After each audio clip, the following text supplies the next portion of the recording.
नमस्कार दोस्तों, एक बार फिर आप सभी का इस परिवार में स्वागत है। हम लोग संख्याओं को पढ़ रहे थे।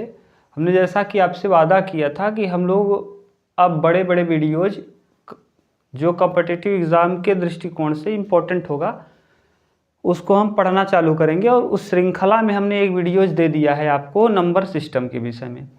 नंबर सिस्टम यानी संख्या पद्धति। आपको उसमें हमने ये बताया था कि अंक कुल 10 हैं, 0 से लेकर 9 तक। 0 से लेकर 9 तक को हम कहते हैं अंक, और बाकी अगर 2 अंकों का उपयोग करके बना दिया जाए तो उसे हम कहते हैं संख्या। संख्या और अंक के विषय में हमने देखा था। उसके बाद हम देख रहे थे कि संख्याएं क्या क्या हो सकती हैं। प्राकृतिक संख्या जिसकी शुरुआत 1 से होती है। उसके बाद आपने देखा पूर्ण संख्या, होल नंबर। होल नंबर की शुरुआत 0 से होती है, 0 1 2 3 4 5 6। उसके बाद आपने देखा भिन्नात्मक संख्या, इंटीजर। इंटीजर यानी ऋणात्मक और धनात्मक दोनों जिसमें शामिल हो, पॉजिटिव इंटीजर और निगेटिव इंटीजर। 0 न तो धनात्मक होता है न ही ऋणात्मक। 0 नाइदर पॉजिटिव इंटीजर ना निगेटिव इंटीजर। इसको हमने देख लिया। उसके बाद आप लोगों ने देखा रेशनल यानी परिमेय संख्या, और फिर आपने देखा अपरिमेय संख्या। और परिमेय संख्या को हम लोगों ने 2 भाग में बांटा था। एक शांत जिसका दशमलव प्रसार शांत हो, परिमेय होता ही है। ऐसा भी संख्या जो अशांत हो, अशांत के साथ साथ रिपीटिंग हो। अशांत भी हो यानी उसका दशमलव प्रसार रुके नहीं लेकिन रिपीट कर जाता हो। जैसे 1/3 को अगर हम भाग देंगे तो 0.3 के ऊपर बार आएगा। कहने का सेंस क्या है कि अशांत भी हो और उसके बावजूद भी परिमेय हो।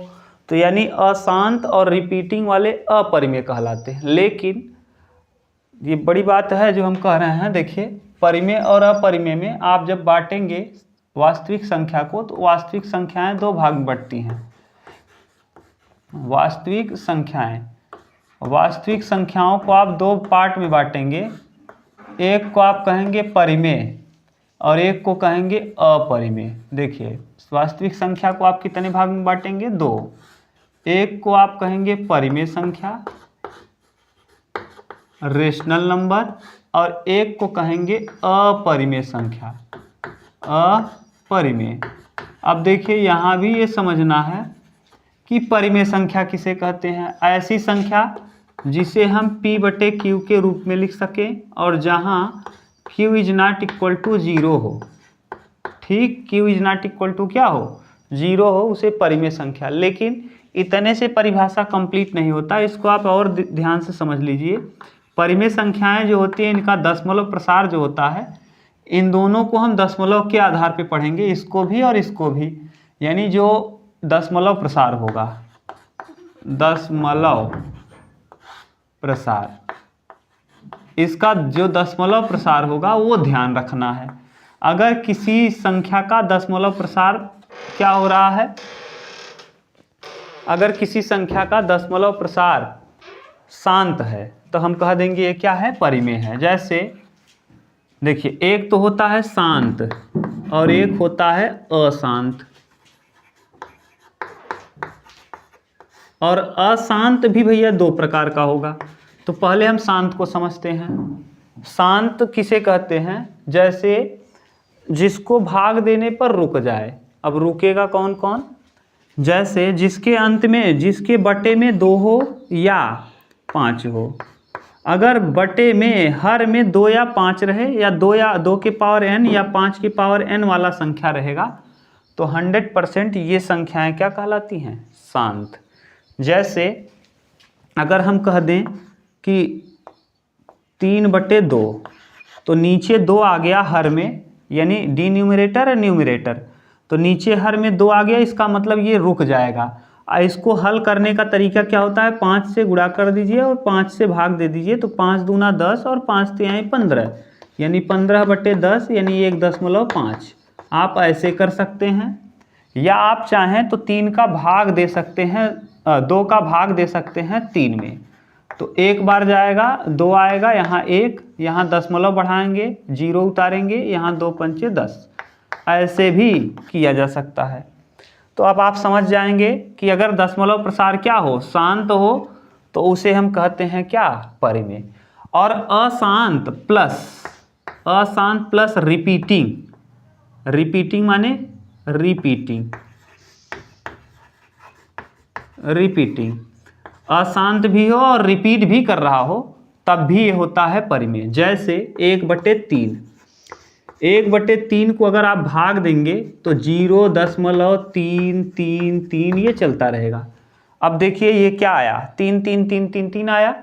इसका मतलब देखिए रुक नहीं रहा है, यानी रिपीटिंग है। रुक नहीं रहा है इसका मतलब अशांत है, और रिपीटिंग मतलब वही संख्या बार बार रिपीट कर रही है। जैसे 1/7 जब आप निकालेंगे या 22/7 परिमेय होता है। क्यों होता है परिमेय?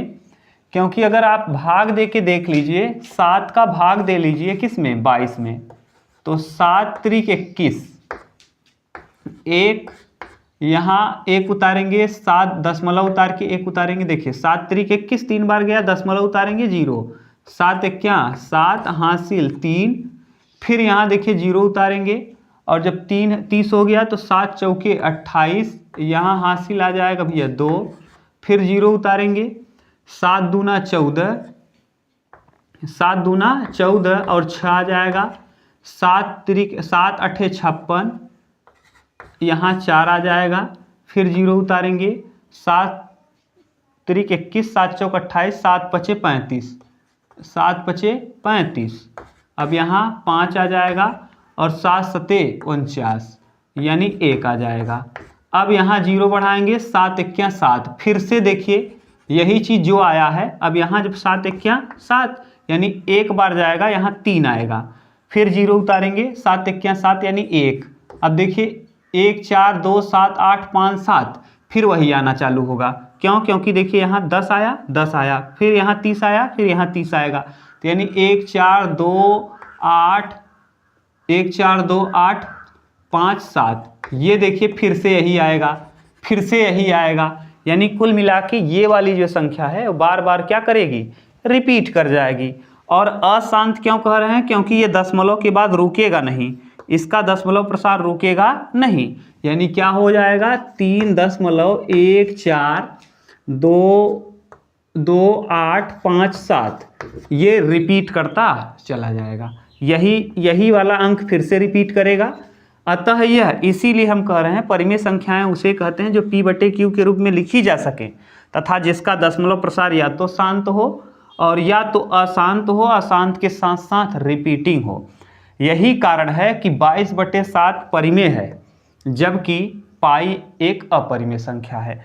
आपको अगर पाई दे दे तो पाई अपरिमेय है, पाई अपरिमेय। ये प्रश्न पूछता है कि पाई की कैसी संख्या है? पाई एक अपरिमेय संख्या है, क्योंकि पाई जो आता है यह अशांत भी होता है। यही हम समझाने का प्रयास कर रहे थे, यह अशांत भी है और साथ साथ नॉन रिपीटिंग है, यानी इसका पुनरावृत्ति नहीं होती। यहाँ तक कि शायद किसी व्यक्ति ने कुल मिलाकर के 40,000 डिजिट याद कर लिया है पाई का मान 40,000 टर्म तक याद किया है, लेकिन अभी भी वो कभी रिपीट नहीं किया। यही कारण है कि जो पाई है ये क्या है, पाई अशांत है। अशांत के साथ साथ, अशांत तो है ही, अशांत के साथ साथ रिपीटिंग, नॉन रिपीटिंग कहने का सेंस क्या है? जो अपने संख्याओं को पुनरावृत्ति न करे। जैसे यहाँ देखिए 1 4 2 8 5 7 ये रिपीट कर जाएगा, फिर से वही आएगा, लेकिन यहाँ जो है ये कभी भी रिपीट नहीं करेगा। इसका उदाहरण क्या है? पाई। ये पाई एक अपरिमेय। तो अब आपको समझ में आया होगा कि वास्तविक संख्याओं को दशमलव के हिसाब से आप समझेंगे, तब आपको समझ में आएगा कि कौन परिमेय होता है और कौन अपरिमेय। तो परिमेय और अपरिमेय अब आपको बेहतर समझ में आया होगा। इसका एक स्क्रीनशॉट ले लीजिए। और दूसरी बात देखिए, नीचे अगर 2 और 5 मिल जाए तो आपको भाग देने का प्रयास नहीं करना है। नीचे अगर 2 दिख जाए, जैसे मान लीजिए आपने लिखा यहाँ 35/2, तो आप कुछ मत करिए, 2 का भाग देंगे 17.5 आएगा, ये छोटा वैल्यू है, डायरेक्ट 5 का गुणा कर लीजिए। इसको नीचे 10 बनाने का प्रयास करिए बस। 5 दूना 10 और 35 पंचे 5 पचे 25 का 5 और 5 तियाँ 15 2 17, 175/10 यानी 17.5 5। हमेशा यही प्रयास करना चाहिए कि नीचे अगर 2 दिख रहा है तो 5 से गुणा कर दीजिए, और अगर 5 दिख रहा है तो 2 से। अगर मान लीजिए यहाँ 4 रहा होता, तब 4 रहा होता, मान लीजिए जैसे यहाँ दिया होता 7/4, तो हम 4, हमको पता है कि 4 में कितनी बार 2 है, 2 × 2 यानी 2 कितनी बार है, 2 बार। इसका मतलब हम कुछ नहीं करते, अपने मन से 5 5 नीचे 5 5। अब हमको ये पता चल गया 5 × 5 = 25 और 25 × 4 = 100, नीचे 100 हो जाएगा। 5 × 5 = 25 70, या फिर 7 × 5 = 35 35 × 5 वही फिर आ जाता 175, और बट्टे में क्या 100, यानी कुल मिला के आ जाता 1.75। ऐसे क्या होगा कि आप कैलकुलेशन बड़ा फास्ट कर पाएंगे। नीचे 4 दिखा यानी 4 में कितने 2 हैं, 2, इसीलिए हम लोगों को 2 5 से गुणा कर देना। 2 5 गुणा करने से क्या फ़ायदा होगा कि 0 बन जाएगा नीचे, और डबल 0 बन जाएगा तो आपको भाग देना भी नहीं पड़ेगा, यहाँ 10 लगा देंगे, काम हो जाएगा। तो अब आपको ये क्लियर हुआ होगा कि वास्तविक संख्याओं को आप, वास्तविक संख्या सबसे बड़ा समुच्चय होता है, ये याद रखिएगा। अगर हम रियल की बात करें, यानी अगर जिन संख्याओं को हम नंबर लाइन पे व्यक्त कर सकते हैं, उसका सबसे बड़ा समूह यही है। यानी नंबर लाइन पर व्यक्त किए जाने वाले संख्याओं का सबसे बड़ा समूह संख्या यही है वास्तविक संख्या, यानी जिसको हम नंबर लाइन पर व्यक्त कर सके, नंबर लाइन। अब नंबर लाइन क्या है, नंबर लाइन हम किसे कहते हैं ये भी आप समझ लीजिए।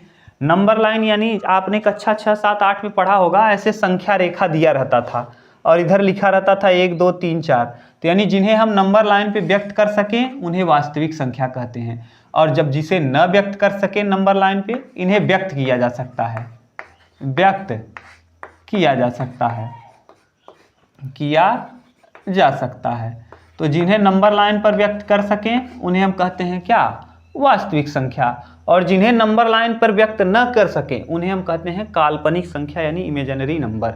और इमेजिनरी नंबर आपको पढ़ना नहीं है, वो आयोटा से दिखाते हैं काल्पनिक संख्याएं, उसे वो अंडर रूट में ऋणात्मक होता है। जैसे अंडर रूट -8, तो माइनस में 8 का कोई अस्तित्व होता ही नहीं, रूट में 8 तो होता है लेकिन -8 का कोई अस्तित्व नहीं, यह कल्पना में होता है।